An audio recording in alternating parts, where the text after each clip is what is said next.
వాక్యం చదువుకుందాం. లూకా సువార్త 17వ అధ్యాయము 20-21 వచనాలు చదువుకుందాం.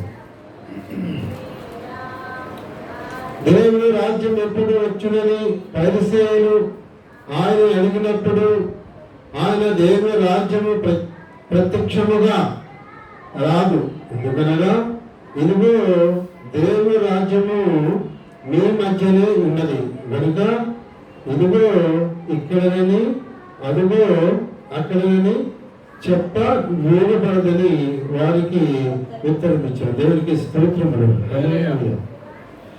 యేసుక్రీస్తు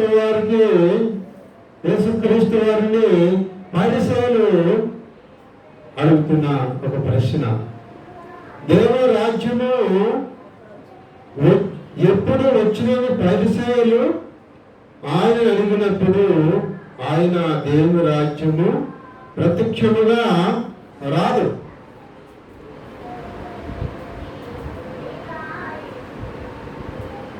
ఎందుకనగా దేవుని రాజ్యం రావాలంటే ఒక పద్ధతి, ఒక ప్రణాళిక ఉన్నది. ఆ రాజ్యము రావాలంటే దేవుని చిత్తము నెరవేరాలి.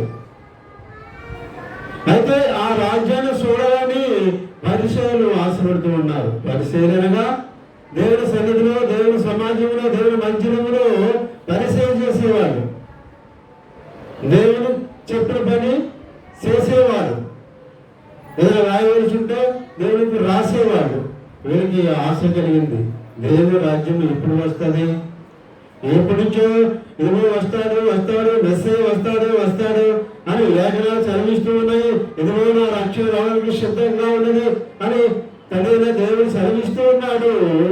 బోధ కూడా దేవుని రాజ్యము ఎప్పుడు వస్తుంది, అసలు ఎలా ఉంటుంది అని ప్రశ్నిస్తూ ఉన్నారు. ప్రభువు యేసుక్రీస్తు వారు వాళ్ళని సెలవిస్తున్నది ఏమనగా దేవుని రాజ్యము ప్రత్యక్షముగా రాదు, ఎందుకనగా ఇదిగో దేవుని రాజ్యము మీ మధ్యనే ఉన్నది. దేవునికి స్తోత్రములు. హల్లెలూయా. మధ్యనే ఉన్నది రాజ్యము, మధ్యనే ఉన్నది వాళ్ళకి కావలసిన వస్తువు, మధ్యనే వాళ్ళకి కావలసిన స్థలము. కానీ మళ్ళీ కోరుకుంటూ ఉన్నారు. ఇందాక లాస్ట్ లో మనం చదువుకున్నాం, రోమపత్రికలో 11వ అధ్యాయంలో మనం చదువుకున్నాం. వారికి నేటి వరకు నిద్రామత్తు కలుగా చేసి ఉన్నాడు దేవుడు. దేవుడికి స్తోత్రాలు. హల్లెలూయా. కనులున్నా చూడలేరు, చెవులున్నా వినలేరు, కనులారా చూస్తూనే ఉన్నారు ప్రభువు యేసుక్రీస్తు వారిని. మరలా దేవుని రాజ్యం ఎప్పుడు వస్తుంది అడుగుతూ ఉన్నారు. నిజానికి యేసుక్రీస్తు ప్రభు ఎవరో వాళ్ళకి తెలియడం లేదు. తెలిస్తే దేవుని రాజ్యం గురించి వాళ్ళు అడిగి ఉండేవారు. అందుకే మనం రోమపత్రికలో మనం చదువుకున్నాం. నేటి వరకు వాళ్ళకి నిద్రామత్తులో ఉన్నారు. వాళ్ళకి ఒక అడ్డుగా వచ్చింది, సరిగ్గా తెలియడం లేదు వాళ్ళకి. ఎవరికి? యూదులకి. ఎవరికి? దేవుని ఏర్పరచుకున్న బిడ్డలకు. ఎవరికనగా ముఖ్యంగా దేవుని సమాజంలో, మందిరంలో పరిచయం చేస్తున్న వాళ్ళకి కూడా కాని పరిస్థితి. ఎందుకంటే నిద్రామత్తులు ఉన్నారు. మన నిద్రలో ఉన్నప్పుడు ఎవరైనా మాటలు చెప్తుంటే అన్ని క్లియర్గా మనం వినగలమా? వింటామా? ఒకటి వింటాం, ఒకటి వదిలేస్తాం, ఒకటి వింటాం, ఒకటి వదిలేస్తాం. ఎందుకంటే నిద్రామత్తులో ఉన్నాం కాబట్టి మన బుర్రకు సరిగా ఏకవు వింటాం, కానీ అన్ని వదిలేస్తూ ఉంటాం. ఉదయం వచ్చి వారు ప్రశ్నిస్తూ ఉంటారు, అమ్మ రాత్రికి అంతా చెప్పాను కదా, ఏం చేసామంటే ఏం చెప్పావు నువ్వు నాకు? ఒకటో రెండో జ్ఞాపకం, తర్వాత జ్ఞాపకము లేవు. అలాగే వీళ్ళకి కూడా జ్ఞాపకము వస్తాడు, దేవుడు రక్షకుడు వస్తాడని ఉన్నది, కానీ వచ్చిన రక్షకుడు ఎవరో తెలుసుకోలేకపోతున్నారు. మళ్ళా అడుగుతూ ఉన్నారు, ఎప్పుడు దేవుడి రాజ్యం వస్తుంది ఇక్కడికి అని ప్రభువైన యేసుక్రీస్తు వారిని అడుగుతూ ఉంటే ఆయన సమాధానం చెప్తాడు, ప్రత్యేకముగా రాదు. ఎందుకంటే ఎందుకు రాదంటే వచ్చేసింది ఆల్రెడీ. కాబట్టి రావాల్సిన బంధువులు మనకి ఇంటికి వచ్చేసారు. మళ్ళా ఇప్పుడు వస్తారు 4 రోజులు ఎక్కడికి వస్తారు? కాబట్టి రావాల్సిన బంధువులు మన ఇంట్లో కూర్చుని ఉన్నారు. వాళ్ళు బయట మళ్ళా ప్రశ్నిస్తూ ఉంటే ఎక్కడికి వెళ్తారు? వాళ్ళు ఆల్రెడీ వచ్చేసి ఉన్నారు. అదే అంటూ ఉన్నాడు ప్రభువైన యేసుక్రీస్తు వారు, దేవుని రాజ్యం మధ్యకు వచ్చే ఉన్నది, మళ్ళీ అది రాదు. అదిగో అక్కడ, ఇదిగో ఇక్కడ అని ఎవరో చెప్తూ ఉంటారేమో, నమ్మకండి. అక్కడ ఉన్నది దేవుని రాజ్యము, ఈ కోట మీద ఉన్నది, ఆ ఊళ్ళో ఉన్నది, ప్రయాణం వెళ్ళండి, దేవుడు అక్కడ ఉన్నాడు, ఇక్కడ ఉన్నాడు అని చెప్పేవాళ్ళు ఉంటారు. దేవుని బిడ్డను పెడబోదలకు తిప్పేవాళ్ళు ఉంటారు. చూడండి, అందరూ నడిచిన మార్గం నడితే మళ్ళీ ఎవరు పట్టించుకోరు. దానికి వ్యతిరేకమైన మార్గం నడండి, అందరూ మొదలై వస్తారు. ఎవరు రైడు? ఎందుకంటే వ్యతిరేక మార్గంలో వెళ్తున్నారు కాబట్టి. పెడత్రోవలు తిప్పడానికి అనేకమైన అబద్ధ బోధకులు వస్తూ ఉన్నారని బైబిల్ గ్రంథం రాసి పెట్టి ఉన్నది. కాబట్టి అక్కడ ఉన్నది, ఆ కొండలో ఉన్నది, ఆ యాత్రలో ఉన్నది, అక్కడ ఉన్నది దేవుని రాజ్యము, అక్కడ ఉన్నాడు ప్రభువైన యేసుక్రీస్తు వారు అని చెప్తే మీరు వెళ్ళొద్దు. ఇక్కడ ఉన్నదని చెప్పిన మీరు వెళ్ళొద్దు. ఎందుకంటే మీ మధ్యలోనే ఉన్నది దేవుని రాజ్యము, మీకు అర్థం అవడం లేదు. అది ప్రత్యక్షముగా మళ్ళా మీ మధ్యకి రావడానికి వీలు లేదు, ఆల్రెడీ వచ్చేసి ఉన్నది అని చెప్తూ ఉన్నారు. పరమ దైవమే మనిషి రూపమై దిగి వచ్చెను నా కోసమే.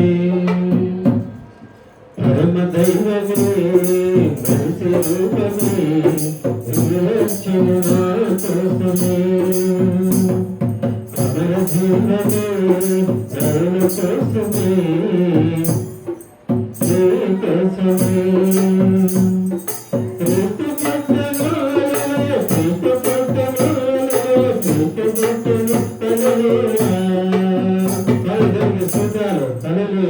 పరమదైవము ఎక్కడికి వచ్చి ఉన్నదంటే భూలోకానికి దిగి వచ్చి ఉన్నది, మన మధ్యలోనే ఉన్నది పరమదైవము. ఇక పరమదైవం గురించి అడుగుతూ ఉన్నారు వీళ్ళు, ఎప్పుడు వస్తుంది, ఎలా వస్తుంది? ఆల్రెడీ వచ్చేసి ఉంది. ప్రభువైన యేసుక్రీస్తు వారి రూపములో పరమదైవము, దేవుని రాజ్యము భూలోకానికి వచ్చేసి ఉంది. ఆ పరిసర మధ్యలోనే ఉన్నది. ఎవరు దేవుని రాజ్యం అంటే ప్రభువైన యేసుక్రీస్తు వారి దేవుని రాజ్యము. ఆయన ఎక్కడుంటే అక్కడ దేవుని రాజ్యమే. ఆయన ఈ మంజూలో ఉంటే ఇక్కడ దేవుని రాజ్యాన్ని మనం అనుభవిస్తున్నట్టు ఉంటాం. ఆ సంతోషం నీలో ఉంటది, ఆ సంతోషం నాలో ఉంటది. ఈ సంతోషం వెతుక్కుంటూ వచ్చే వాళ్ళు ఉన్నారు.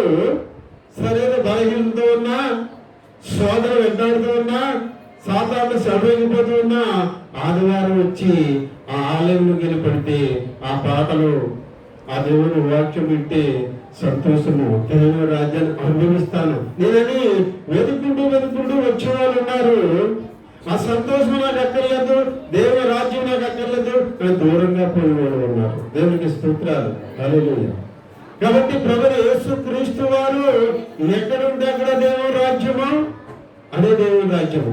అదే మాట ఆయన చెప్తూ ఉన్నాడు, దేవుని రాజ్యము మీ మధ్యనే దేవుని రాజ్యం ఎప్పుడు వచ్చిందని పరిసయ్యులు ఆయన అడిగినప్పుడు ఆయన దేవుని రాజ్యము ప్రత్యక్షముగా రాదు, ఎందుకంటే వచ్చేసింది కదా, ఇంకెలా వస్తుంది? అది ఎందుకనగా దేవుని రాజ్యము మీ మధ్యనే ఉన్నది. దేవునికి స్తోత్రాలు, హల్లెలూయా. అది ఎలా ఉన్నదంటే ప్రభువైన యేసుక్రీస్తు రూపములో ఉన్నది. వాళ్ళు అనుకుంటూ ఉన్నారు దేవుని రాజ్యము ప్రభువైన యేసుక్రీస్తు వారి రూపములో లేదనుకుంటూ ఉన్నారు. యేసుక్రీస్తు ప్రభు వారిని ఒక బోధకుడిగా అంగీకరిస్తూ ఉన్నారు తప్ప దేవుడిగా వాళ్ళు అంగీకరించడం లేదు. మరి ఆయన చెప్తున్న మాట ఏంటి? దేవుని రాజ్యం ఎప్పుడు రాదు కానీ ఆల్రెడీ వచ్చేసేవాడు మీ మధ్యలో ఉన్నది అంటే ఉన్నాడు. వాళ్ళకి ఎందుకు అర్థం అవడం లేదు? ఈ మాట నీకు నాకు అర్థమైందా లేదా? ఇప్పుడు అర్థమైంది, మనకి అర్థమలేదా? దేవుని రాజ్యము మీ మధ్యలోనే ఉన్నది, ఓ పరిశీలారా అని దేవుడు అంటూ ఉంటే అక్కడ వాళ్ళకి అర్థం అవ్వలేదు, కానీ ఇక్కడ మనకు అర్థమవుతూ ఉంది. ఇప్పుడు అక్కడ వాళ్ళకి ఎందుకు అర్థం అవ్వలేదు? ఇందాక చదువుకున్నాం కదా రోమాపత్రికలో 11వ అధ్యాయంలో, వారికి ఏమొచ్చింది? నిద్రామత్తు వచ్చి కళ్ళు మూయబడ్డాయి. వాళ్ళ హృదయానికి అర్థం అవడం లేదు, సరిగ్గా అర్థమవక ఈయన ఎవరు తెలియడం లేదు. అసలు ఈయన ఎవరు, ఈయన ఎక్కడికి వెళ్తే అక్కడ ఉన్న జనాలందరికీ కూడా గందరగోళం వచ్చి మానసిక ఒత్తిడి వచ్చేస్తూ ఉండేది.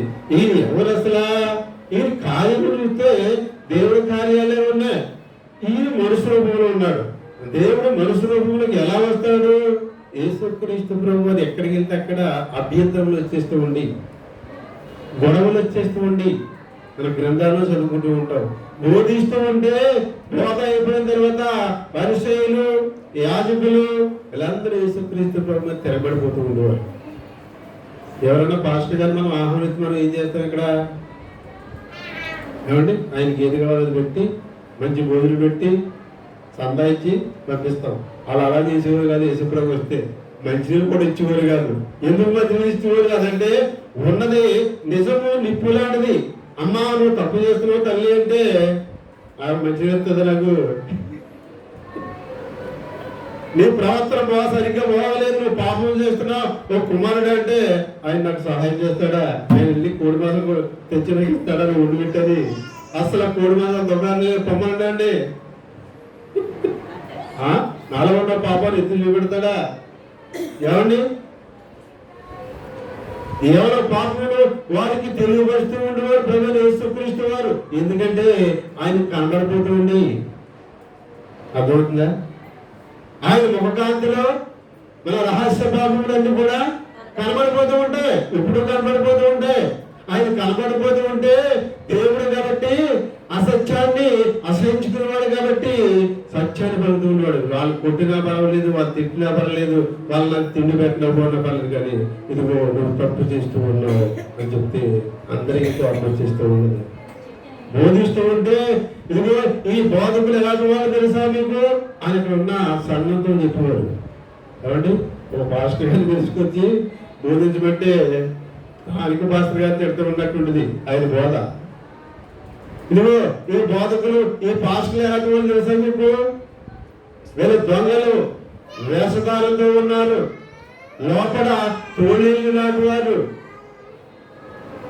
పైకి మేక సర్వము పట్టుకుని మంచి వాళ్ళగా నటిస్తూ ఉన్నారు. వీళ్ళు దుర్మార్గులు. తోడేళ్ళు ఏం చేస్తాయి? మనుషుల్ని చీల్చేస్తాయి. మేక పిల్ల ఏం చేస్తుంది?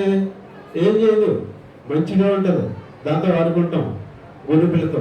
తోడేళ్ళు చీల్చేస్తుంది. అలా మిమ్మల్ని చీల్చేస్తూ ఉన్నారు. వీళ్ళ దేవుని రాజ్యానికి వెళ్ళరు కానీ మిమ్మల్ని కూడా వెళ్ళెవరు అని బోధిస్తూ ఉంటే మరి కోపం వచ్చేసి ఆ పాస్టర్లకి ఆ నాయకులకి యేసు ప్రభువుని బోధ ఎప్పుడైపోతే అప్పుడు బయట గెంటేసి కొన్ని ఆలయం అంటే ఆయన సంపేయాలని తీసుకెళ్ళిపోతుంది. దేవునికి స్తోత్రాలు. నిజము నిప్పు లాంటిది.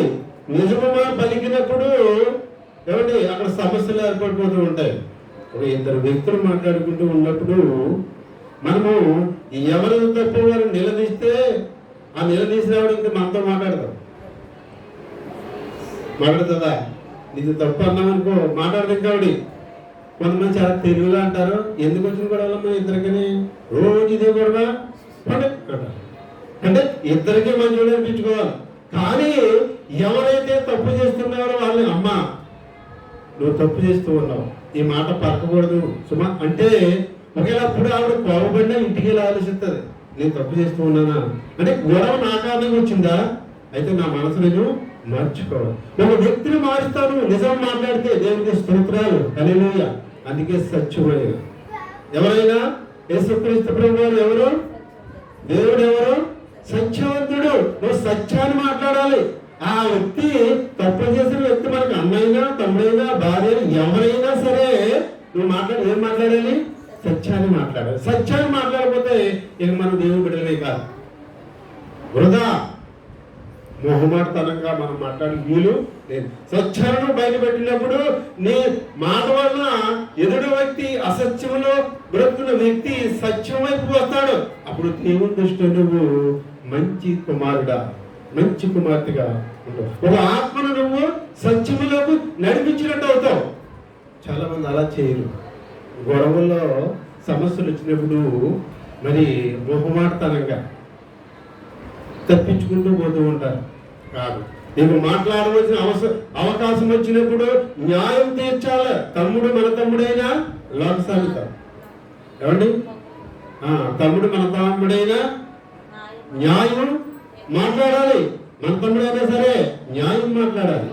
న్యాయం వైపు దేవుడు అన్నాడు. న్యాయం మాట్లాడితే దేవుడు నిన్ను మెచ్చుకుంటాడు. కాబట్టి యేసుక్రీస్తు ప్రభువారు ఎక్కడికి వెళ్ళాక గొడవలు వచ్చేస్తూ ఉంటాడు. ఆయన చెప్పేది చూస్తున్నాడు, ఎందుకంటే సత్యము.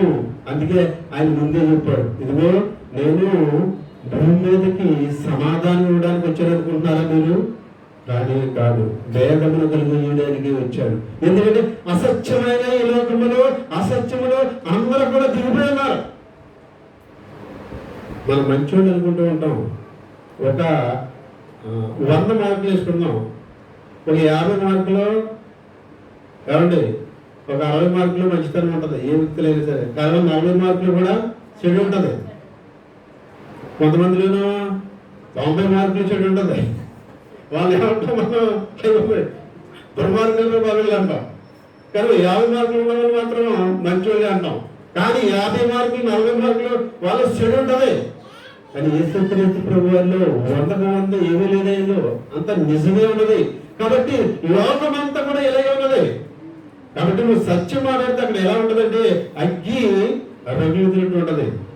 అందుకే నేను సమాధానం కలిగజేయడానికి వచ్చాను అనుకుంటున్నారా, కాదు, భేదం అనేది కలిగేది. ఎందుకంటే నేను నిజం మాట్లాడతాను కాబట్టి అక్కడ ఏమొస్తుంది, భేదం వచ్చింది. నేను నిజం మాట్లాడాను కాబట్టి ఇక్కడ ఈ బోధకులకి నా మీద కోపం వచ్చింది. అది నిజము నింపులండి. యేసుక్రీస్తు ప్రభువారు మరి చెప్తున్న మాట, దేవుని రాజ్యం ఎక్కడున్నది, మేము మధ్యలోనే ఉన్నది, మరలా రావడానికి వీలు లేదు.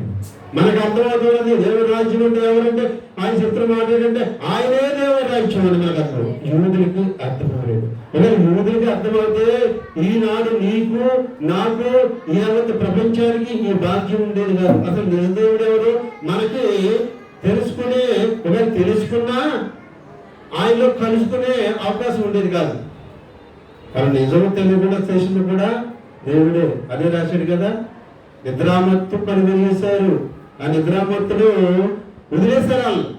వదిలేశారు కాబట్టి ఆ అవకాశము అన్యులకు వచ్చింది, అన్య దేశాలకు వచ్చింది, సర్వ మానవానికి వచ్చింది. నీకు నాకు దేవుడు అని మరి ఆ పేరుని మనం పొందుకున్నాం, దేవుడిగా మారిపోయాం. దేవుడు రాజ్యం మధ్యలో ఉన్నది, మీకు అర్థం అవడం లేదు. అకార రూపుడు ఆత్మస్వరూపుడు శరీరమును ధరించును, సమాధికారుడు నేనతో అందించును, ఆకు జతను కోరను రిక్తుడు తానాయను, ఆకు జతను కోరను రిక్తుడు తానాయను, నోటమును చేరను యేసుక్రీస్తుగా పరమ దైవమే మనసు రూపమే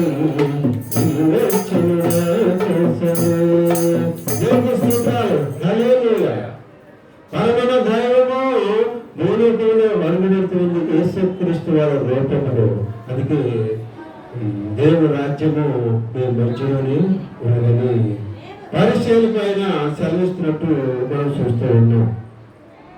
మరియు ఇదిగో ఇక్కడని అదిగో అక్కడని చెప్పి మీరు పడదని వారికి ఉత్తరం ఇచ్చాను. మరియు ఆయన తన శిష్యులతో పెట్టాడు, మనుష్య కుమారుని దినములలో ఒక దినము చూడవలని మీరు కోరు దినములు వచ్చును, కానీ మీరు ఆ దినమును చూడరు. వారు ఇదిగో ఇక్కడని అదిగో అక్కడని మీతో చెప్పిన వెళ్ళకుడి, వెంబడింపకుడి. ఆకాశము కింద ఒక దిక్కు నుండి మెరుపు మెరిసి ఆకాశము కింద మరొక దిక్కునకు ఎలాగో ప్రకాశించును, అలాగనే మనుష్య కుమారుడు తన దినమున ఉండేది. అయితే ముందుగా ఆయన అనేక హింసలు పొంది ఈ తరము వారి చేత ఉపేక్షింపబడింది. దేవుడు అక్కడ ఎలా ఉంటారో అని మీరు అడుగుతున్నారు కాబట్టి అది కూడా కొన్ని విషయాలు నేను చెప్తున్నాను. అక్కడ పరిశీలన ఉన్నారు, యేసుప్రభు శిష్యులు ఉన్నారు, అనేకమైన జన సమూహాలు ఉన్నారు. ఆయన రాకడా వస్తుంది వస్తుంది వస్తుంది అని ఇదిగో వస్తుందని అందరికీ తెలియదు, కానీ అది ఎలా ఉంటుందండి? ఆకాశం కింద ఒక మెరుపు సరవరా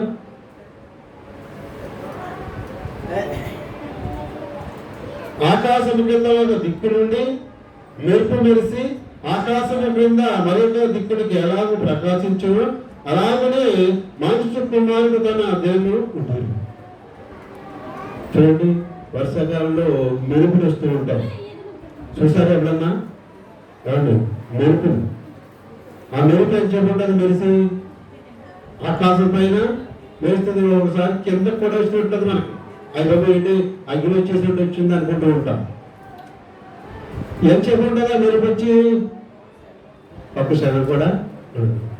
దేవుడి రాజ్యము కూడా యేసుక్రీస్తు ప్రభు వారు కూడా ఆయన వచ్చినప్పుడు కూడా అంత సడన్గా వస్తాడంటే ఆయన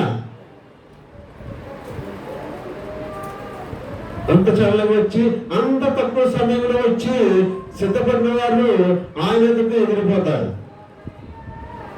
ఏ పరిస్థితిలో ఉన్నా సరే, చదువుతున్నా సరే, పని చేసుకుంటున్నా సరే, ఏం చేస్తున్నా మనుషు కుమారుడు రాక ఆ విధంగా ఉండదు, మెరుపులా ఉండదు. చెప్తున్నాను, కొన్ని చూస్తుంది మీరు వినండి. మన శిష్యులతో చెప్తూ ఉన్నారు, అక్కడ పరిస్థితులతో చెప్తూ ఉన్నారు, అక్కడ జన సమూహం ముందు ఉన్నారు, వారితో చెప్తూ ఉన్నారు. అయితే ఈ లోపు మనుష్య కుమారుడు అనేకమైన శ్రమలు పొందవలసి ఉన్నది. దేవునికి స్తోత్రాలు. హల్లెలూయా. జరగబోయే చరిత్రను యేసుక్రీస్తు ప్రభు వారు అక్కడ ఉన్న జనాలకి పరిశీలికి చెబుతూ ఉన్నారు. మరి అనేకమైన యేసుల మంది యేసుక్రీస్తు ప్రభు వారిని చంపేశారు కదా శిలువ పైన అని ముందుగా ఆయన తెలియజేస్తూ ఉన్నారు. తెలియజేస్తూ ఇంకొక విషయం తెలియజేస్తూ ఉన్నారు. నోవాహు దినములలో జరిగినట్లు మనుష్య కుమారుడు దినములలో జరుగును. నోవాహు వలలోనికి వెళ్ళిన దినము వరకు జన్మ తెలుసు, త్రాగుసు, పెండ్లాడుసు, పెళ్లి గీయబడుసు ఉండదు. అంతలో జలప్రవాహము వచ్చి వారందరినీ నాశనం చేస్తారు. దేవుడికి స్తోత్రాలు. హల్లెలూయా. నోవాహు తరములో వెనక్కి మరి ఏళ్ల తరబడి వెనక చరిత్రను చెప్తూ ఉన్నాడు, పూర్వకాలం చరిత్రను చెప్తూ ఉన్నాడు. నోవాహు దినములలో జరిగినట్లు మనుష్య కుమారు దినములో జరుగును. నోవాహులో దేవుడు ఏం జరిగిందట? దేవుడు ఏం చేస్తూ ఉన్నారట? దేవుడు తెలుసు, త్రాగుసు, పెండ్లాడుసు, పెళ్లి గీయబడుసు ఉండదు. అంతలో జలప్రయము వచ్చింది.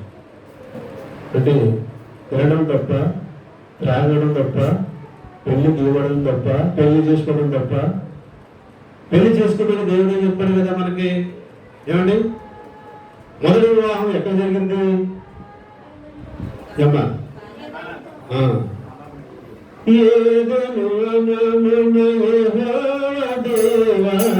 మొదటి వివాహము చేసితివి,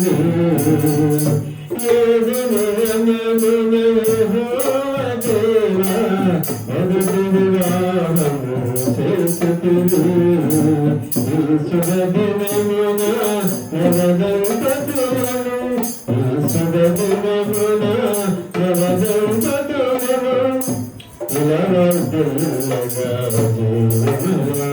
దేవుడికి స్తోత్రాలు. హల్లెలూయా. ఈ పాఠాలన్నీ ఉంటే పెళ్లిగా ఉంటుందో అనుకుంటా. కానీ మొదటి వివాహం ఎక్కడ జరిగింది? ఏదేను వనములో యెహోవా దేవుడు చేశారు పెళ్లి. నలుగురు వంటలుగా ఉండేమో మంచిది కాదు. నలుగురు వంటలు ఉంటే ఏం చేయాలి అర్థమవుతుందో. ఎక్కడికో పోతూ ఉంటారు, చిమ్మలు పోతూ ఉంటారు, ఊళ్ళో పోతూ ఉంటారు. కాబట్టి ఒక తోడుంటే ఇద్దరు కలిసి సంసారం చేసుకుంటూ ఉంటారు అని దేవుడు ఆలోచన కలిగి మొదటి వివాహము ఆదాము గారికి అవ్వమ్మ గారికి ఎవరు చేశారు? దేవుడే చేశారు. పరమ తండ్రి వివాహం చేసిన పరమ తండ్రి మరలా అంటూ ఉన్నాడు, వివాహంలో దేవుడు మనుష్య కుమారు దేవుళ్ళు కూడా జరుగుడు. వాళ్ళు ఏం చేస్తూ ఉన్నారంటే ఇనుసు త్రాసు పెళ్లి పిచ్చుసు అంటే ఇక్కడ పెళ్లి చేసుకోవద్దని కాదు. పెళ్లి చేసుకున్నావు నువ్వు, అసలు నువ్వు ఎక్కడి నుంచి వచ్చావో మనం ఆలోచించాలి. నేను అనేకమైన సార్లు చెప్తూ ఉంటాను, మనుషులు మనము ఏ విధంగా వచ్చాం. మనుషులు జంతువులు దేవుడు కలుగుతాడంటే కలిగే వాటికి ఆత్మ లేదు, అది ఏం చేస్తున్న వాళ్ళకి తెలియదు. అలా కాదు మనిషిని దేవుడు చేసుకుంటా. దేవుడు మనిషిని ఎలా చేసుకున్నాడు? తన స్వహస్తాలతో మట్టిని తీసుకుని ఆయన చేతులతో ఆయన రూపంలో చేశాడు. ఒక వింత జంతువుగా చేయలేదు నిన్ను నేను. దేవుడు ఎలా ఉంటాడు అని ఎవరన్నా నిన్ను నేను ప్రశ్నిస్తే దేవుడు మాలాగా ఉంటాడండి అని చెప్పగలం మనం. ఎందుకంటే బైబిల్లో దేవుడు రాశాడు. తన స్వహస్తాలతో మట్టిని తీసి వదిలేసాడా? మానవుడా బతికి వదిలేసాడా? ఇంకా మంచిది ఏం చేశాడంటే తన మట్టిలో ఆ నాసిక రంధ్రంలో తన ఊపిరిని ఊదాడు. దేవుడికి స్తోత్రం. అప్పుడు అది ఏమయ్యాడు? జీవాత్మ, జీవించే ఆత్మ అయింది. అప్పటి వరకు కూడా మట్టిని తీసుకుని ఆ మట్టికి తన స్వరూపాన్ని ఇచ్చి, ఆ స్వరూపం ఇచ్చిందే కాకుండా తన జీవమునిచ్చాడు. కరోనా పేషెంట్ మనం మాట్లాడితే కరోనా ఏమవుతుంది మనప్పుడు అంటుపోతుంది అవునా? ఇది మామూలుగా మాట్లాడుకుంటేనే మరి దాని నోట్లో నోరు పెట్టి ఊపిరితేనా కరోనా పేషెంట్ వచ్చి ఏమండి ఎలా ఉంటుంది? ఆయనలో ఉన్న కరోనా అంతా ఈవిలోకి వచ్చారు. అప్పటి వరకు మంచిదే, మంచోళ్ళు మనం ఎక్కడి నుంచో ఇతర దేశాల నుంచి వచ్చినట్టు ఆ నోటు ఊపిరితో మన నోట్లో పెట్టి ఊరేనుకోండి, వాళ్ళలో ఉన్న జబ్బు అంతా ఎక్కడికి వచ్చేది? మనలోకి వచ్చేది. అలాగే దేవుడిలో ఉన్నదంతా కూడా ఈ మట్టి బొమ్మలోకి వచ్చింది. దేవుడిలో ఉద్దేశము, దేవుడిలో ఆలోచన, దేవుడిలో మంచి, దేవుడిలో ప్రేమ అన్నీ వచ్చేసాయి. ఎక్కడికి? ఈ మట్టిలోకి వచ్చేసి అప్పుడు ఈ మట్టి బతికిపోయింది. ఆయనలో జీవముగా దేవుడు కాబట్టి జీవం వచ్చేసింది. మాట్లాడే దేవుడు కాబట్టి మాటలు వచ్చేసాయి. ఆలోచించే దేవుడు కాబట్టి ఆలోచన వచ్చింది. నడవగల దేవుడు కాబట్టి మనం నడుస్తూ ఉన్నాం. పని చేయగల దేవుడు కాబట్టి పని చేస్తూ ఉన్నాం. ఆయనలో ఉన్నాయని నీళ్ళకు నాలుగు వచ్చేస్తాయి. నీళ్ళకు నాలుగు కాదు, సర్వ మానవాళ్ళకి వచ్చేసాయి. కాబట్టి అటువంటి అద్భుతమైన మహోపకారం చేసిన దేవుడు కలిసి వివాహాలు చేసుకుంటూ దేవుడు పక్కన పడేశారు. అసలు ఎలా వచ్చామో ఆలోచన లేదు. ఆయన నిండు నన్ను మట్టి మీద కలిగిపోతే అసలు మనం ఎక్కడున్నామో మనకే మట్టిలో ఉంది. ఆ జీవుడు మట్టిలోనే ఉంది. తన బోధకు ఇచ్చాడు ఆయన. తనలో ఉన్నాయని అన్ని ఇచ్చేశాడు. అందుకే ఆయనలో ఉన్నాయని నీలో ఉన్నాయి కాబట్టి ఆయన మళ్ళా నిన్ను ఆయన దగ్గర కొనుక్కుంటూ ఉన్నారు.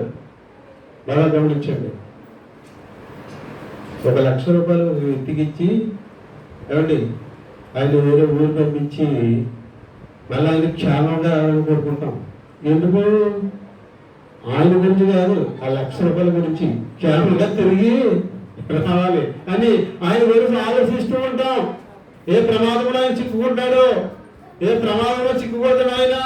ఆయన ఆరోగ్యంగా ఉండాలి, ఆయన బతికి రావాలి, తిరిగి వచ్చిన 1,00,000 రూపాయలు నాకు ఇచ్చేయాలి అని ఆయన క్షేమాన్ని మనము కోరుకుంటూ ఉంటాం. దేవుడు నా క్షేమాన్ని కోరుకుంటున్నాడు. ఎందుకంటే ఆయన లక్షణాలన్నీ కూడా నీలో నాలో పెట్టాడు. నువ్వు పాడవడా ఆయనకు ఇష్టం లేదు. నువ్వు పాడు చేయకూడదు మనుషులు.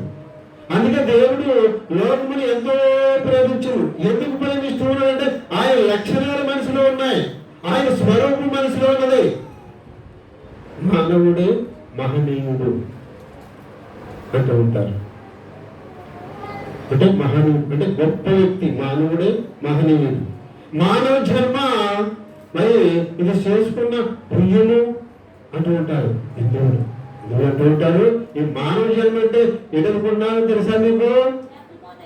పూర్వకాలంలో ఎన్నో జన్మలెత్తి చివరి జన్మ ఈ మానవ జన్మ, దీనికి మించిన జన్మ లేదు అని మానవ జన్మ చాలా మంచిది అంటూ ఉంటారు. వారి ఉద్దేశం ఏంటంటే మనిషి జంతువు రూపంలో నుండి ఇల్లుగానో, కుక్కగానో, నక్కగానో, ఏకగానో, సేవగానో ఎన్ని జన్మాలు ఎత్తి ఎత్తి ఎత్తి ప్రమోషన్లో మానవుడు అయ్యాడు.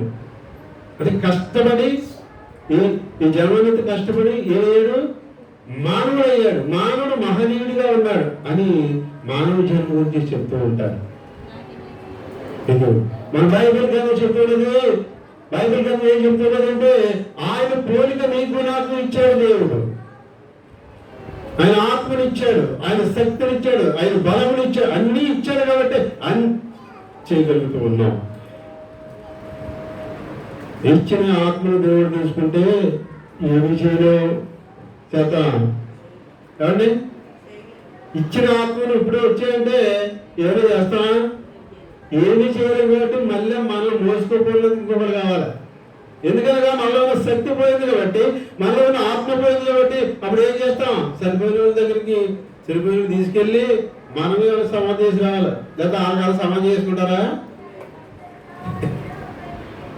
సరే, ఆయన ఆత్మ ఉన్నంత కాలమే, ఆ దేహం ఉన్నంత కాలమే, ఆయన శక్తి ఉన్నంత కాలమే ఏదైనా చేయగలం. అసిడికెత్తే ఏం చేయలేం. అది తెలుసుకోవాలి. అది ఎవరిచ్చారో తెలుసుకోకుండా నోవాహు దినములలో తమ ఇష్టం వచ్చినట్టు తిరుస్తూ ఉన్నారట, త్రాగుతూ ఉన్నారట, పేర్లు ఇచ్చుకుంటూ ఉన్నారట. దైవాన్ని మరిచిపోయారు. దైవాన్ని ఒక పక్కనే పెట్టేశారు. అందుకు దేవుడు మనుషులు చేసుకున్నందుకు నొచ్చుకుంటూ ఉన్నాడు, బాధపడుతూ ఉన్నాడు. ఎంతగా చేశారా? నేను కాకపోతే కాతైనా నన్ను ఎవరు సృష్టించారు, అసలు సృష్టికర్త ఎవరు అని ఆలోచించడమేనా ఈ నరులు అని బాధ వచ్చింది. బాధ నుంచి కోపం వచ్చింది, కోపం నుంచి రౌద్రం వచ్చింది. దేవునికి స్తోత్రాలు. హల్లెలూయా. ఒక వ్యక్తి మనకి తప్పు చేసినప్పుడు, మనం బాధపడుతున్నప్పుడు ఆ వ్యక్తి మీద మనకు మరి ప్రశ్న ఏమొస్తుంది? బాధ కలుగుతుంది. ఏమండి, నన్ను ఎంత బాధ పెడుతున్నారు? నేను చాలా బాధ పెడుతున్నాను నేను గురించి, వాళ్ళ గురించి నాకు మనశ్శాంతి లేదండి కానీ అని వాళ్ళ బాధ ఆపకపోతే అదే అలా కంటిన్యూ చేస్తూ ఉంటే ఆ బాధ నుంచి ఏమొస్తుంది? ఉంటే ఆడనే ఉండాలా? లేదా నేను కోపం వచ్చేస్తాను. ఆ కోపంలో నుంచి ఏమొస్తుంది? రౌద్రం వచ్చేస్తుంది. రౌద్రం వచ్చినప్పుడు మనం ఏం చేస్తాం? మనకి తెలియదు. దేవునికి స్తోత్రాలు. అలాగే దేవునికి మొదట బాధ కలిగింది, రౌద్రం వచ్చింది, కోపం వచ్చింది. ఆ రౌద్రం వస్తూ ఉన్నది. నోవాహు దినాల్లో జనులు తెలుసు, దేవుడి మనసు కుమార్తెలో జరుగును. నోవాహు వాళ్ళని దేవుడి వరకు జనులు తెలుసు, త్రాగుచు, పెళ్ళాడుచు, పెళ్లికి ఇవ్వడుచు ఉండేవి. అందులో జలపాయం వచ్చి వాళ్ళందరినీ నాశనము చేస్తారు. దేవుడికి స్తోత్రాలు. హల్లెలూయా. కాబట్టి నోవాహు దేవుడు జనమంతా కూడా దేవుడిని వరిసినట్టు మనం చూస్తూ ఉన్నాం.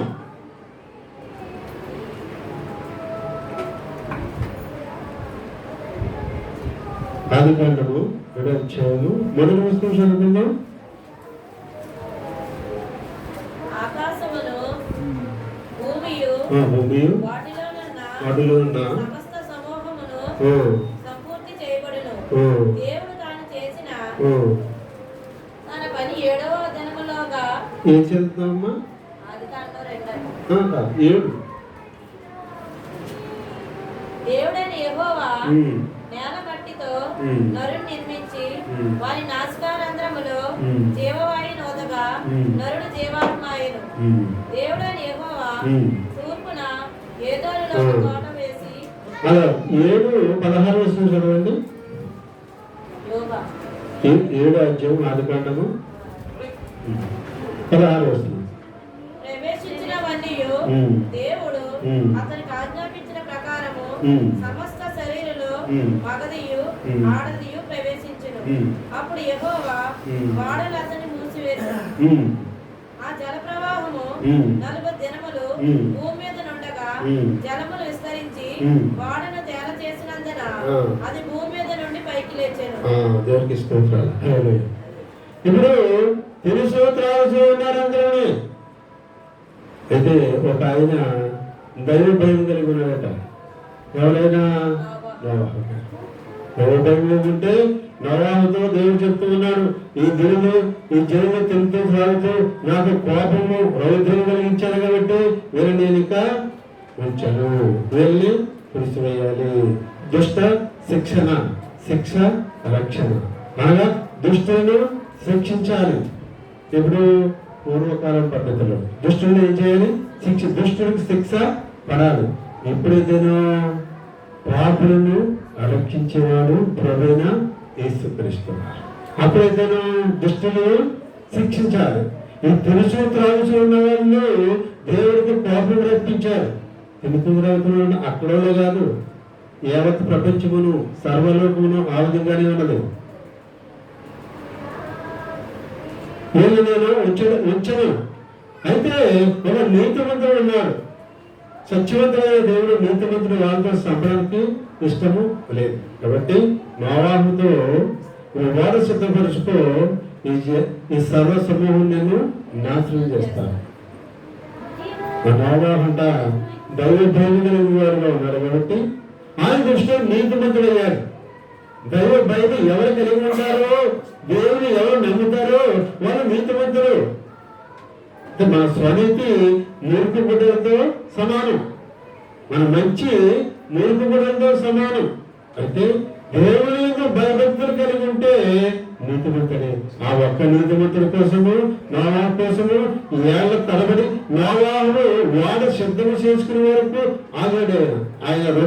ఆయన రౌద్రము ఆపుకొని నోవాహు వాడ చేసుకున్న తర్వాత నోవాహు కుటుంబమును ఈ భూమి మీద పెద్దదాన్ని కూడా 2 చెప్పిన అందులో పెట్టుకుని ఇప్పుడు అదే డోర్ క్లోజ్ చేశారు. క్లోజ్ చేసిన తర్వాత 40 రాత్రులు 40 పగలు.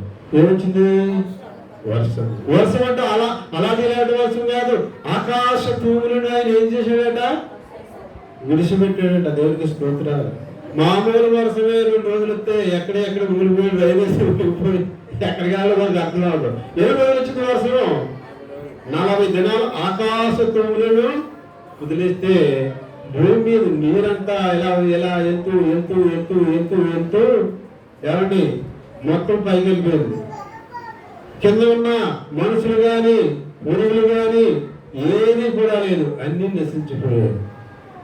ఎన్ని మూడలకు రాసుకొచ్చారు? వర్షము చదవడం కింద ఉంటుంది 40 దినములు ఆ జల ప్రవాహము 40 దినములు భూమి మీద నుండగా జలం విస్తరించి వాడను తేల చేసినంత పైకి లేచాను. జలములు భూమి మీద ప్రచండముగా ప్రబలి నడిచాను. ఆ ప్రచండ జలములు భూమి మీద అత్యధికముగా కదిలినందున ఆకాశమంతటి అందరూ మునిగిపోయాను. దేవునికి స్తోత్రములు. చూడండి, వాడు ఎక్కడ నడుతుందట? మనం చదువుకున్నాం. ఎక్కడ నడుతుంది వాడప్పుడు? ఆ నీరు ఎక్కడుంది? అసలు వాళ్ళు ఎక్కడ నడితే? సముద్రంలో నడితే వాళ్ళు. కాబట్టి అంత పెద్దవాళ్ళు నడవండి. ఎక్కడ కావాలి? విస్తారమైన నీరు కావాలి దానికి. ఇప్పుడు ఎక్కడ నడుతుంది వాడా? ఊరు మైగా నడుతూ ఉంది. నోవాహు వాడు ఎక్కడ ఏంటంటే ఊరు మైగా పెట్టాడు. సముద్రం వాళ్ళు కట్టలేదు. నోవాహుని చూసి అందరూ అనుకునేవారట, ఈడెవడండి ఎవరైనా వాడ పెడితే సముద్రం వాళ్ళని కట్టి వాడ పూర్తయిన సముద్రం పెట్టి దాంట్లో వ్యాపారం చేసుకుంటారు. ఇది ఊరు మైగా ఇది మానవుల ఉద్దేశం. వ్యవహారం కూడా అయ్యా ఇది వ్యాపారం చేసుకోవడం కాదు, దేవుడు నాకు సెలవిచ్చాడు. దేవుడు నమ్ముకోకపోతే దేవుడట కొద్ది రోజుల్లో కొన్ని నెలల్లో జల ప్రవాహాన్ని భూమి మీద నింపుతాడట. సర్వమానవాళ్ళు నాశనమైపోతారు. ఈ ఓడల్లోకి వచ్చిన వాళ్ళు బతుకుతారట, నవ్వుకునేవాడట. చూడండి, దేవుడట వర్షాన్ని పంపిస్తాడంట, సర్వమానం నాశనం చేస్తారంటే నోవాన్ని ఏలం చేస్తూ ఉండేవారు. ఎవరు కూడా అందులోకి రాలేదు. నోవాను వాడు చేస్తూనే సువార్త చేస్తూ ఉండేవాడు. ఎందుకంటే ఊరు మధ్యలో వాడు పడుతున్నావు ఏంటని ప్రతి ఒక్కరు కూడా అడిగిపోయాట. అయితే ఇదే సమాధానం. సృష్టికర్త అనే దేవుడు మానవ శాస్త్రం పాపము ఆయన సన్నిధిలోకి వెళ్ళింది కాబట్టి ఈ భూమిని నాశనం చేస్తాడు. భూమి మీద మనుషులందరూ నాశనం అయిపోతారు, సర్వ ప్రాణులు నాశనం అయిపోతాయి. ఈ ఓడలకు వచ్చిన వాళ్ళు బతుకుతారు. రండి ఓడలు అంటే ఏలం చేస్తూ ఉంటే ఎవరు కూడా రాలేదు. ఆ దినం రానే వచ్చింది. 40 దినాలు మరి వర్షం పడింది, ఓడ లేవనే లేచింది. ఓడ ఊరి మధ్యలో నడుతూ ఉంది. దేవునికి స్తోత్రాలు. ఎందుకంటే ఊరు మునిగిపోయింది. 40 రోజులు ఆకాశ తుమ్ములు ఎప్పుబడ్డాయి కాబట్టి ఎంత వర్షం ఉంటుందో మనం ఒకసారి ఆలోచన చేసుకోవాలి. నా చిన్నతనములో 45 సంవత్సరాల క్రితము నాకు 10-12 సంవత్సరాల వయసు. కాలపాలెంలో పకీరమ్మని మా వదిలి ఉండేది. నేను కథ ఉన్నప్పుడల్లా ఆమె దగ్గరికి వెళ్ళి ఆడుకుంటూ ఉండేవాళ్ళు. నేను కథ చెప్పుకుంటూ వర్షం వచ్చేస్తూ ఉంది. రోడ్డు వైపు పెద్ద వర్షం వచ్చేస్తుంది, తుఫానుగా ఉన్నది. అప్పుడు తుఫాను తెలుసు మనకు, ఇప్పుడు తెలుస్తుంది. అలా కూర్చొని చూస్తూ ఉంటే తాడి చెట్లు ఇలా నేలకు వచ్చి అలా పైకి ఎత్తూ ఉండేది. అప్పుడు అనేది ఇప్పుడు చూడబ్బులు అవి ఆర్థిక అర్థం చేసావా అంటే నిజమే వదిలే. అది 45 సంవత్సరాల క్రితము తుఫాను పెట్టింది కృష్ణా డిస్టిక్ లో. ఆ తుఫాను కారణంగా మరి 300 గ్రామాలు మునిగిపోయాయి. ఆ తుఫాను తాకిడికి, తుఫాను అనగా సముద్రంలో పెట్టి నీరంతా ఊరి మీదకి వచ్చేసింది. ఎంత దూరం వచ్చింది తెలుసా? 30 కిలోమీటర్ల దూరం వచ్చింది. 30 కిలోమీటర్ల దూరం అంటే దాదాపు రాయలపాలెం నుంచి మన సోడవారం ఉంటుంది. అంత దూరము, అంత ఎత్తు నుంచి వచ్చి ఊళ్ళో పడిపోయింది. పెద్ద నష్టం జరిగింది. బాగా పెద్దగా పిలుస్తున్నారు. 45 సంవత్సరాల క్రితం పెద్ద నష్టం. ఆస్తిపాస్తులు అన్ని అయిపోయాయి. అప్పుడు అందరూ నిరుపేదలు అయిపోయారు. ఎన్నో వేల మంది చనిపోయారు.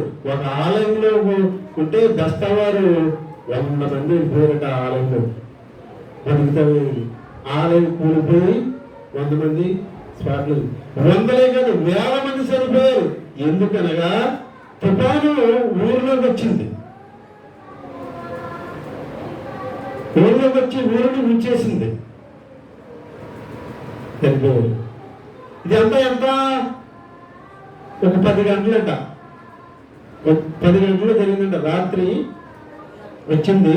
10 గంటల సేపు మాత్రం ఉన్నది. 30 ఊర్లని నాశనం చేసింది. ఎందరో మనుషుల్ని నాశనం అయిపోయారు.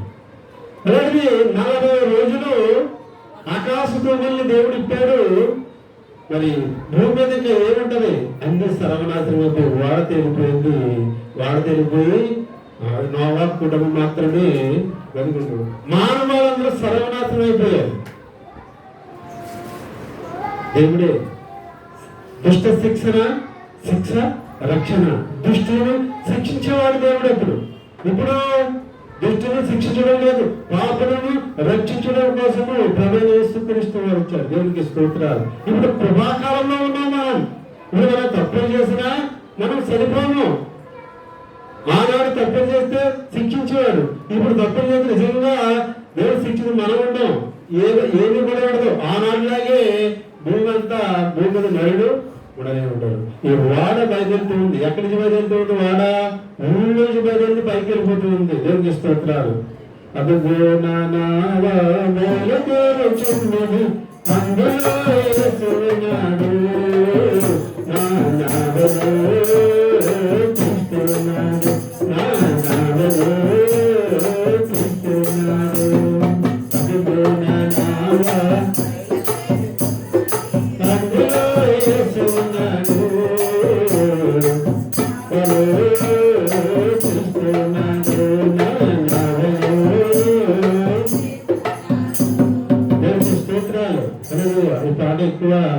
పరిశుద్ధంగా పాడుకుంటూ ఉండేవాడు.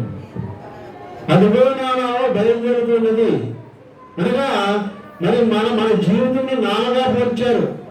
మన జీవితం నాలుగా పోల్చి మరి లోకమును సముద్రంగా పోల్చారు. మనము ప్రయాణము పడవ ప్రయాణము సముద్రంలోనే, నీటిలోనే. ఈ నీటిలో మన జీవితం నడుస్తూ ఉన్నది. పడవ ప్రయాణం నీటిలో నడుస్తూ ఉన్నది. మన ప్రయాణం లోకములో నడుస్తూ ఉన్నది. అయితే ఆ నామలో ఎవరున్నారట? యేసు ఉన్నాడు. నోవాహు నామలో ఎవరున్నారు చెప్పండి? నోవాహు వాళ్ళు కట్టుకున్న వాళ్ళు ఎవరు? దేవుడే. ఏమండి? నోవాహు నేను సర్వనాశనం చేస్తాను ఈ భూమిని, ఏ ఒక్క పురుగు కూడా బతకదు, నువ్వు మాత్రము నా ఇష్టానుసారంగా ఉన్నావు కాబట్టి నువ్వేం చేయాలి? నువ్వు బ్రతకాలి కాబట్టి నువ్వేం చేయాలి? వాడగట్టుకో. ఎంత పోయో నువ్వు పో. ఎందుకంటే నేనంటే నువ్వు ఇష్టపడుతూ ఉన్నావు, నేనంటే నీకు భయం ఉంది, ప్రేమ ఉంది. ఈ మనుషులకి అసలు నేను ఎవరంటే లెక్కలేదు, తెలియదు, లెక్కలేదు. కాబట్టి తెలుసు త్రాసు పెళ్లికి ఇచ్చుకుంటూ ఉన్నారు. నువ్వంటే నువ్వు అన్ని అనుభవించావు, నీకు పెళ్ళైంది, పిల్లలున్నారు, కుమారులు ఉన్నారు, నన్ను మాత్రం నువ్వు మర్చిపోలేదు. వాళ్ళు ఏం చేశారు? మర్చిపోయారు నన్ను. అందుకే దుష్ట శిక్షణ వాళ్ళని శిక్షించాలి, వాళ్ళని ఉంచును. నువ్వు ఉండాలి. నువ్వు ఉండాలి. నువ్వేం చేయాలి? ఓడ కట్టుకో. ఆ ఓడలో కట్టుకుని నువ్వు ఆ ఓడలో నీకు తోడుగా నేను ఉంటాను. అందుకే అంటున్నాను, అది బయలుదేరుచున్నది అందులో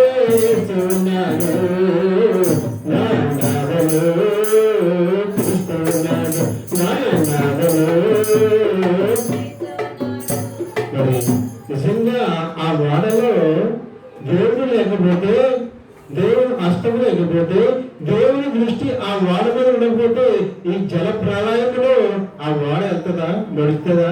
మునిగిపోదాని? ఎంత జల ప్రళయం వచ్చిందండి? 40 రోజులు. 10 గంటలు వర్షానికి మనం ఇందని చెప్పుకున్నాం కదా. భూమి ఆ కృష్ణా డిస్టిక్ లో దివిసీమ, ఆ దివిసీమ అంతా నాశనం అయిపోయింది. ఇళ్ళన్నీ కూలిపోయాయి, మనుషులందరూ చనిపోయారు. అప్పుడే సినిమాలో డోర్ సంకరేసుకుని అడుక్కుని ఈ అడుక్కున్న డబ్బట్టుకి వాళ్ళకి ఇచ్చానంట. ఆ రాష్ట్రాలు బాగు చేసుకున్నాడు. ఎవరుకున్నారు సినిమాలో? ఎన్టీ రామారావు, నాగేశ్వరరావు గారు. అప్పుడు ఆయన పెద్ద ప్రేమశాలలో 45 సంవత్సరాల క్రితం ఇలా డోర్ సంకలేసుకుని ఊరు తింటే వాళ్ళు చూడడానికి వెళ్ళి 7 కూడా డబ్బులు తీసుకున్నారు సంచిలో. ఈ డబ్బట్టుకెళ్ళి ఆ పాడైపోయిన గ్రామాలకు అన్నింటికి కూడా ఇచ్చారు. మరి 40 రోజులు జలప్రవాహం వస్తే ఎవరు మింగుతారు? ఆ వాడ మాత్రం ఆగుద్దా? ఆ దేవుడు ఆ వాడలో, ఆ వాడ వైపు, ఆ వాడ పైన దేవుడు కనులు ఉన్నాయి, చూస్తూ ఉన్నాయి. కాబట్టి ఆ వాడ మరి ఎంతో పైకి వెళ్ళిపోయింది. మరలా వాడ మనకు వచ్చింది, వెళ్ళికి ఎందుకు వచ్చింది? ఎప్పుడు ఆ దేవుడు మరలా గాలిని, ఆ గాలికి ఆద్యంగా ఆ గాలి వల్ల నీరంతా కూడా వెళ్ళిపోయింది. చూసారా? ఈ జనాలందరూ కూడా అయిపోయిన తర్వాత ఆయన కోపం చల్లారిన తర్వాత ఆ నీరుని తీశాడు. అప్పుడు నోవా కుటుంబము ఎందుకు వచ్చి, ఆ నోవా కుటుంబం నుంచి మనం వచ్చాం. మళ్ళీ దేవుడికి స్తోత్రాలు, హల్లెలూయా. అప్పుడున్న జన సమూహం అంతా కూడా సర్వనాశనం అయిపోయింది. నోవా కుమారుల నుంచి మనం వచ్చాం. కాబట్టి ఇటువంటి దుర్గతి అప్పుడు కాలం జనానికి పట్టింది. ఇప్పుడు కూడా మనుష్య కుమారుడు వచ్చినప్పుడు కూడా అదే దుర్గతి పట్టణమైనది. ఇప్పటి వరకు యేసుక్రీస్తు వారు గొర్రె పిల్లల మాత్రమే ఉన్నారు. ఎలా ఉన్నారు? గొర్రె పిల్లల. అంటే గొర్రె పిల్ల అంటే ఇప్పుడు మన మధ్యలో గొర్రె పిల్ల వచ్చింది అనుకోండి, దాన్ని చూసిన ఏం చేస్తాం? రమ్మాలిగా ఏమంటాం? దీన్ని తీసుకెళ్ళి కట్టేటో పెంచుకుందాం అవునా? దాన్ని చూస్తే మనం అందరూ ఏం చేస్తాం? ముచ్చట పెడతాం, మన మధ్యలో ఉండదు అనుకుంటాం. అదే సింహం వచ్చింది అనుకోండి, ఏం చేస్తాం? ఆ గేట్ కాడ నుంచి సింహం వచ్చి ఊగాడు ఏం చేస్తాం? ఏమంటే నేను ఇలా అభివృద్ధి దెబ్బ తగిలితే సత్తం తర్వాత కూడా మీరు కూడా అదే పని చేస్తారు. ఎందుకంటే సింహం ఏం చేస్తుంది? చంపేస్తారు. ఇక సంపకపోయినా దాన్ని చూసి భయం మనకి, కానీ చంపుతుంది అది. అదంతే, తన స్వభావము అంతే.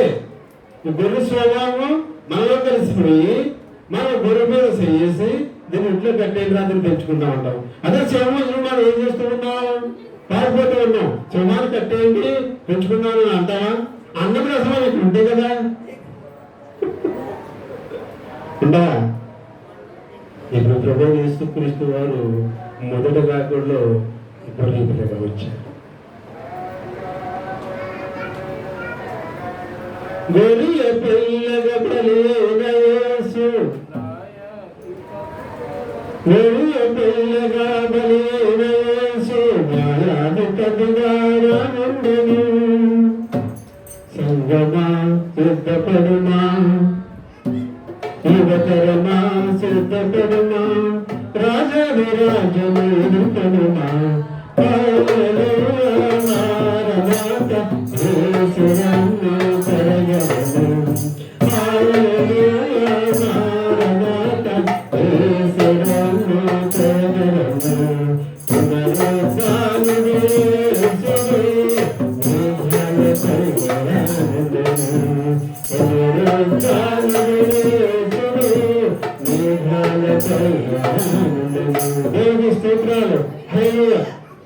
గొర్రె పిల్లగా నీకోసం నా కోసం బలేబుని యేసుప్రభుంట రేపు ప్రథమ సింహంలా వస్తాడంట.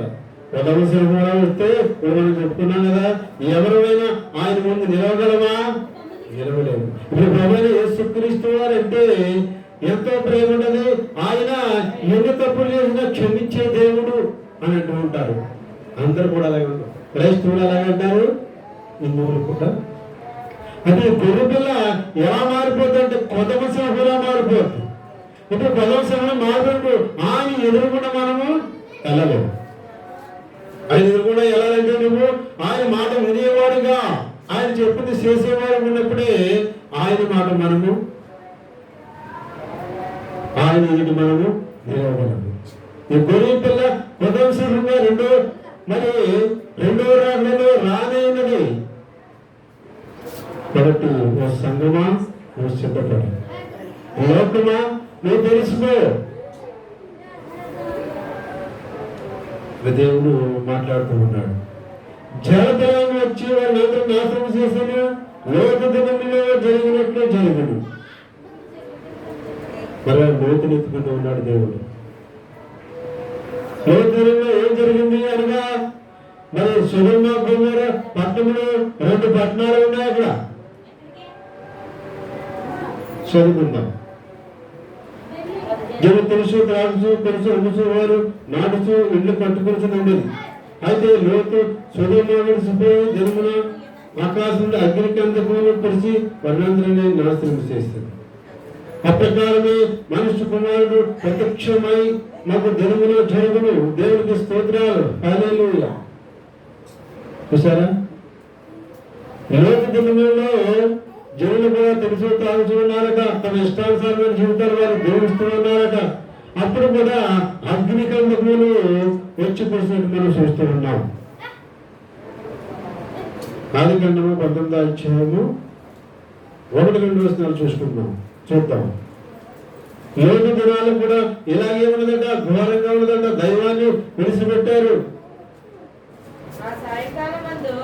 సాయంకాలమందు ఇద్దరు దేవదూతలు సొదొమ చేరినప్పటికీ లోతు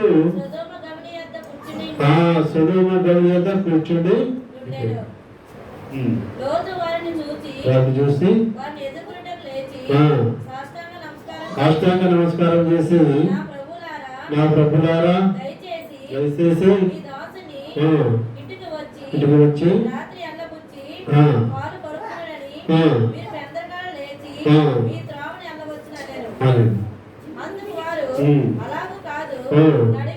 నడివీధిలో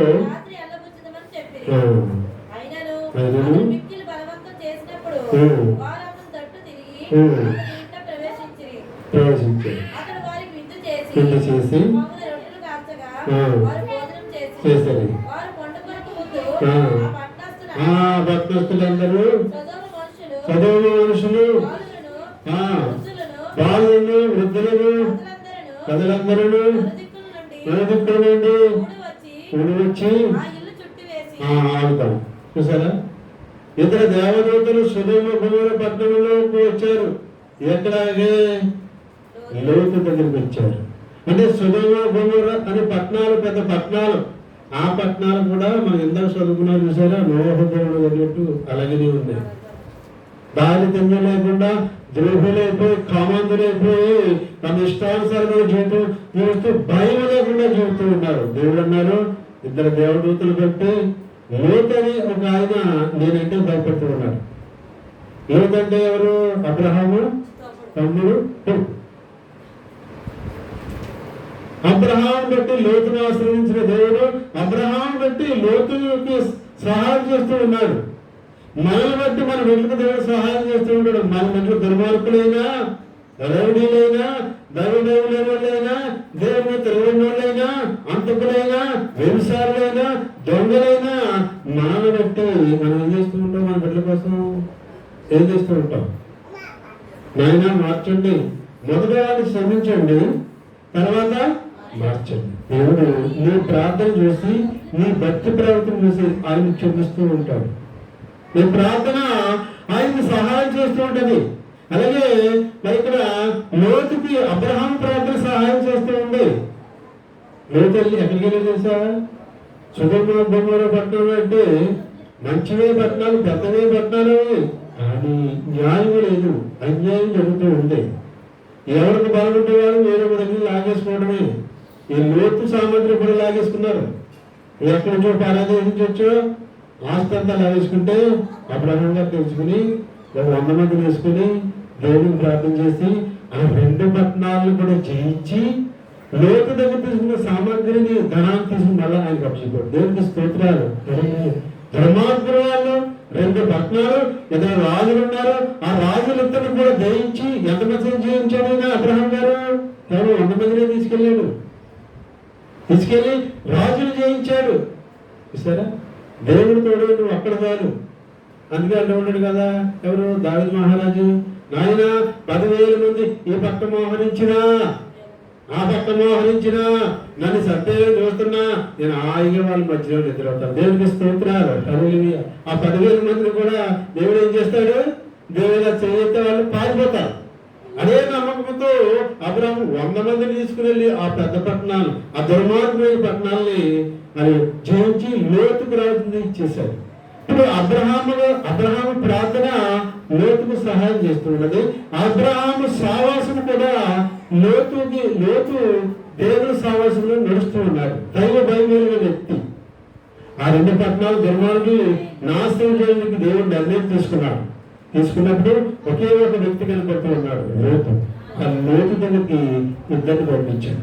ముగించుకుందాం. ఎవరిని? 2 మనుషులు పంపించాడు. పరలోకంలో ఉన్న దేవదూతలు నరలోకంలో ఉన్న మనిషి దగ్గరికి వచ్చారు. దేవుడికి స్తోత్రాలు. హల్లెలూయా. దేవుడు మనం ప్రేమిస్తే దేవుడు ఏదైనా చేయదు. నీ యొక్కకు నా యొక్కకు దేవుడిని పంపించలేదు. నువ్వు ఆపదలో నువ్వు అక్కడ ఇలా చిక్కుకుంటే దేవదూతలు పంపిస్తాడు. వారు నీకు కనబడకపోయినా నీకు సహాయం చేసి నీ మార్గాన్ని సరళం చేసాలు వెళ్ళిపోతూ ఉంటారు. ఇక్కడ పరలోకం నుంచి దేవదూతలు పంపించారు ఇద్దరిని. ఎందుకు? లోతు కుటుంబాన్ని బయటికి తీసుకురా, నేను వాళ్ళని చంపేస్తాను అంటే ఈయన వెళ్ళిన తర్వాత లోతు దైవ భయంగా ఎత్తు కాబట్టి వాళ్ళిద్దరిని కూడా రమ్మన్నారు. వాళ్ళే ఉన్నారు, మేము రాము, ఇట్టే ఉంటాం. దేవుడు నాకు బలం చెప్పాడు, కానీ మీ ఇంట్లోకి వచ్చి పడుకోవడం కాదు నాయన, మీరు ఎక్కి తిన్నంత కాదు. దేవుడు ఏ పని అని చెప్పాడు ఆ పని చేసి వెళ్ళిపోతా ఉన్నారు దేవతలు. కాదు నాయనలారా, 2 లాక్కి వెళ్ళిపోయాడు. అయితే ఆ గురువులు ఎంత కుటుంబంలో చూడండి, దేవదూతలు రావడం చూస్తారా వాళ్ళిద్దరు? వాళ్ళు చూసి వృద్ధులు, బాలురు, యవనులు మొత్తం ఊళ్ళందరూ అర్థమైపోయి దేవదూతలు చూస్తే దేవదూతలు ఎలా ఉంటాయి? మహా అందమైన వారు, దేవుని సన్నిధిలో ఉన్నవారు, మహా అందమైన వారు. ఆ వెలుగు, ఆ ప్రభావం అందరూ చూసి ఆ రాత్రికాడ వచ్చి ఆ లోతుల్ని మూసేసి మీ ఇంటికి 2 వచ్చారు కదా, మళ్ళీ పని చేసాడు.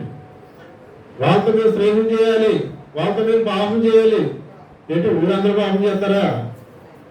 ఎంత దుర్మార్గులు, ఎంత ద్రోహులు మనం అర్థం చేసుకోవాలి విషయంలో. అందుకే వాళ్ళని అగ్నితో కాల్చేస్తారన్నాడు దేవుడు. వాళ్ళ బుద్ధులు ఏమన్నా చూసారా?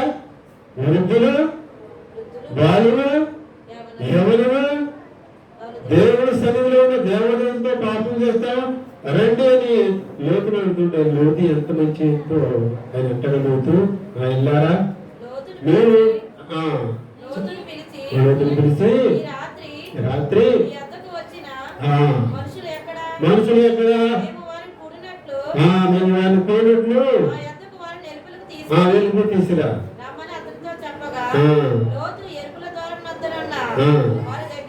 వెళ్ళి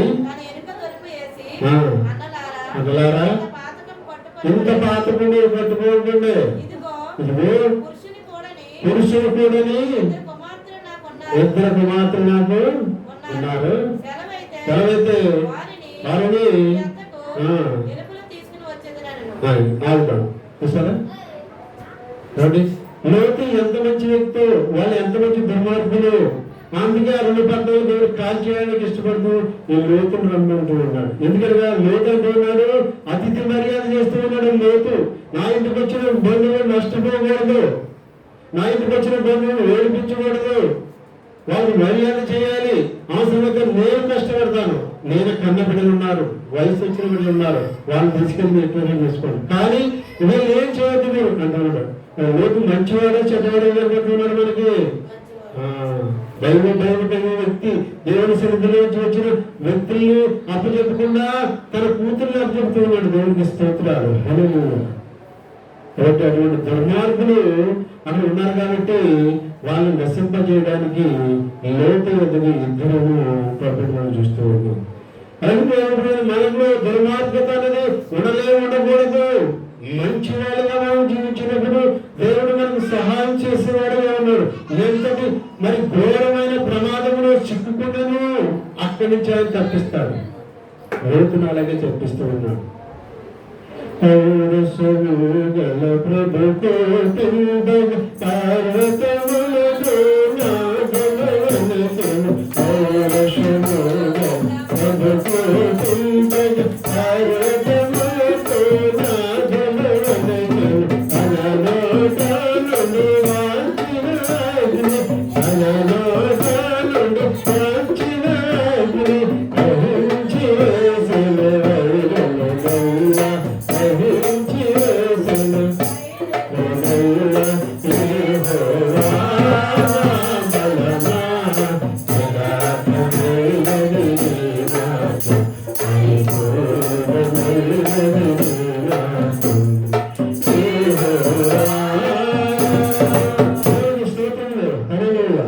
కాబట్టి లోతు బయటికి వెళ్ళిన తర్వాత తన నోటి నుంచి అగ్ని గంధకాలు పిలిపించి దేవుడు వాళ్ళందరినీ కాల్ చేసేటప్పుడు మనం చూస్తూ ఉంటాం. అయితే దేవలోకంలో నుంచి దేవదూతలు లోతు కుటుంబంలోకి వస్తే స్త్రీని ఎంత బలహీనంగా కూడా దేవుడు వాక్యంలో రాశాడు. వస్తే తన కుటుంబము వీళ్ళందరినీ కూడా అల్లుల్ని కూడా వీళ్ళందరినీ మొత్తం తీసుకెళ్తూ ఉంటే లోతు భార్య వెనక్కి తిరిగి చూసిందంట.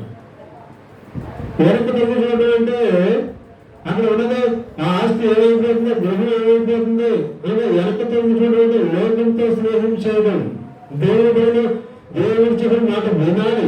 ఇక్కడ విన్నది లేదా లోతు భార్య వెళ్ళలేదు, విని విన్నట్టుంది, వినలేదు. దేవతలు లాక్కొస్తూ ఉన్నారు. మనసు అంతా ఎక్కడుంది? ఎక్కడుంది మనసు? దేవతలు చేతులకు లాక్కొస్తూ ఉంటే మనసు ఎక్కడుంది? ఆవిడ ఆస్తి మీద, పిండ మీద, మండ మీద, పెంకు మీద, పెంకు గురించి దెబ్బలుకునే ఉంటారు, కొమ్మల గురించి దెబ్బలుకునే ఉంటారు స్త్రీలు.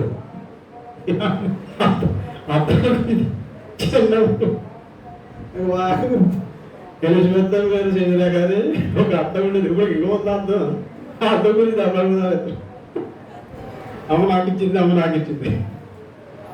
స్త్రీలు ఎలా ఉంటారు బలహీన గతాలు. ఇవిడ దేవుడేమో ఆ 2 గంటలలో సర్వనాశనం చేస్తాడని దేవుడు చెప్తే మళ్ళా ఆ ఇంటి గురించి వెనక్కి వస్తావా? ఏం చూసుకుంటావు? దేవుడు ఏం చేస్తాడని చెప్పాడు? కాల్ చేస్తాడని చెప్పాడు దేవదేవుని ద్వారా. కాల్ చేసింది ఏం చెప్తాడు? వెనకెళ్ళి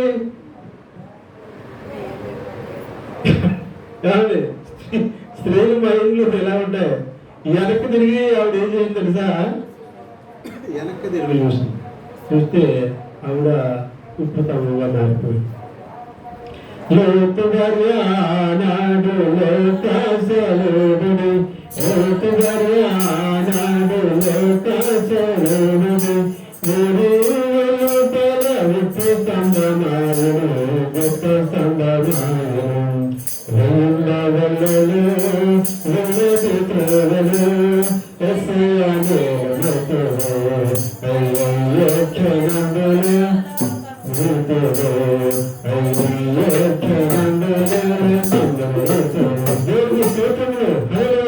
ఇప్పుడు లోతు భార్య యేసు ప్రభువుని మర్చిపోయిందా, మర్చిపోలేదా? దేవుడిని మర్చిందా, మర్చలేదా? దేవుడి మాట వినలేదు కాబట్టి దేవుడిని మరిచినట్టే. దేవుడిని మరిచింది క్షణములో ఏమైపోయింది, ఆవిడ ఉప్పు స్తంభం అయింది. అయ్యో క్షణములో ఈ లోకంలో నువ్వు విడుతువు. ఒక క్షణములో ఆ లోకాన్ని విడిచిపోయి ఎవరు లోతు భార్య ఉప్పు స్తంభంగా మారిపోయింది. యేసు ప్రభు మాట వినకపోతే, దేవుడి మాట వినకపోతే అలాగే ప్రతి మానవుడు కూడా నశించిపోతారు, ప్రమాదంలో పడిపోతారు. లోతు భార్య మనకి జ్ఞాపకం చేస్తున్నాడు.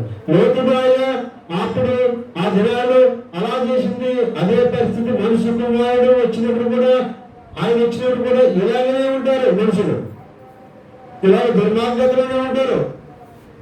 ఆనాడు శిక్షించేవాడు దేవుడు, శిక్షిస్తున్నప్పుడు కూడా దాని పక్కన పెట్టి పాపంలో కొనసాగుతున్న మానవుడు ఈనాడు రక్షిస్తూ ఉన్నాడు దేవుడు. మరి రక్షణ సులువుగా తీసుకోడా? ఏమండి, పాపం చేస్తే శిక్ష అని తెలిసినప్పుడు కూడా పాపం చేస్తూనే ఉన్నాడు పూర్వకాలంలో. ఇప్పుడు పాపము చేసిన శిక్ష లేదు, తర్వాత ఎప్పుడు అవుతుంది కదా చూద్దాంలే అనుకుంటూ ఉన్నాడు. ఎందుకంటే యేసుక్రీస్తు ప్రభువారు మనకి చేసిన మహోపకారం ఇది. ఎందుకంటే దుష్ట శిక్షణ జరగకుండా ఆయన జరిపించుకున్నాడు. మన బదులు ఆయన సిలువలో చనిపోయాడు. కాబట్టి మన మీదకి రావడం లేదు, అది ఎవరి మీదకి వెళ్తూ ఉంటుంది, ఆయన మీదకి వెళ్ళిపోతూ ఉంది. నువ్వు పాపం చేస్తున్నా, నేను పాపం చేస్తున్నా, ఎక్కడ పోతూ ఉంది, సిలువ మీదకి వెళ్తూ ఉంది. మళ్ళీ యేసు ప్రభువుని సిలువ వేస్తూ ఉన్నాం. మనం పాపం చేస్తూ ఉంటే ఎందుకు మరణించడం లేదంటే నేను ఆ పాపములు ఆయన మీదకి వెళ్తూ ఉన్నాయి. ఒకరు భరించాలి పాపానికి ప్రాయశ్చిత్తం. ఇప్పుడు ఎవరు భరిస్తూ ఉన్నారంటే ప్రభుని యేసుక్రీస్తు వారు భరిస్తూ ఉన్నారు నీ నా పాపములు. కాబట్టి ఏమీ సర్వమానవాళ్ళకి జరగడం లేదు. అందుకే మాటలు, మానభంగంలో, హత్యలు అన్ని జరిగిపోతూ ఉన్నాయి. ఎందుకంటే దుష్ట శిక్షణ ఆగింది, పాపును రక్షిస్తూ ఉన్నాడు ప్రభుని యేసుక్రీస్తు వారు. ఆగింది కాబట్టి మనుషులకు ఏమంటే ఏలాపురం అయిపోయింది. మనుషులు చంపేస్తూ ఉన్నారు, అవిశ్వాసం చేస్తూ ఉన్నారు. ఈ శిక్ష అంతా కూడా యేసుక్రీస్తు ప్రభు మీదకి వెళ్తుంది. యేసు ప్రభు శిక్ష పడకుండా దేవుడికి అడ్డుగా వచ్చాడు. అడ్డుగా వచ్చి ఆ శిక్షను ఆయన భరిస్తూ ఉన్నాడు. నోవాహు ఓడలో దేవుడు ఉన్నాడు, ఆ ఓడ తేలింది, భద్రంగా కిందకి దిగారు. అబ్రహాము తలంచుకుని లోతును దేవుడు బయటకు తీసుకొచ్చాడు. కనవాళ్ళందరూ కూడా అగ్ని గ్రంథములు కానీ అందరూ మరణించారు. సుగమ వివిధ పట్టణములు, పెద్ద పట్టణములు రెండు కూడా ఒక్క మనిషి కూడా లేకుండా మరణించారు. ఇప్పటికి కూడా పట్టణాలు ఎడారిగానే ఉన్నాయంట. కాలిన భూమి మనం చూస్తూ ఉంటే ఆ కాలిన భూమిలో సహజంగా మొక్కలు రావు. ఎందుకంటే అక్కడ కాలిన భూమిలో సారం అంతా పోతాయి, మొక్కలు రావడం భూమి లేదు. ఇప్పుడు కూడా మనం అక్కడికి వెళ్ళి చూస్తే అలాగే ఉంటుందంట. ఇప్పుడు కూడా లోతు భార్య స్తంభం కూడా అలాగే ఉంటుందంట. ఆ స్తంభంలో ఏదైతే లోటు ఉప్పుగా ఉంటుందంట. ఇప్పుడు మనం పడుకున్నాం కదా, లోతు భార్య ఆనాడు ఏమైంది, ఉప్పు స్తంభంగా మారిపోయింది. ఆ స్తంభం ఇంకా అలాగే ఉండదట. 800 ఆ స్తంభాన్ని చూస్తూ ఉంటారంట. ఇశ్రాయేల్ దేశీయులందరూ కూడా ఆ సుగంధ పట్టణాలు చూస్తే అంత ఎడానికి ఏమో మొక్కలు ఉండేవాడు, అంత ఎండ తెప్పదు, మొక్కలే కనపడదు, స్తంభం కనపడదు. ఏంటి స్తంభం ఆలోచిస్తే లోతు భార్య ఉప్పు స్తంభం. దేవుని మాట అక్షరాల జరుగుతూ ఉంటుంది. కాబట్టి యేసుక్రీస్తు ప్రభువారు వచ్చే దినములలో ఆ విధంగానే ఉంటుందంట. అలాగే మారిపోతారంట జనమందరూ కూడా. ఎందుకంటే అరుసుగా తీసుకుంటూ ఉంటారు.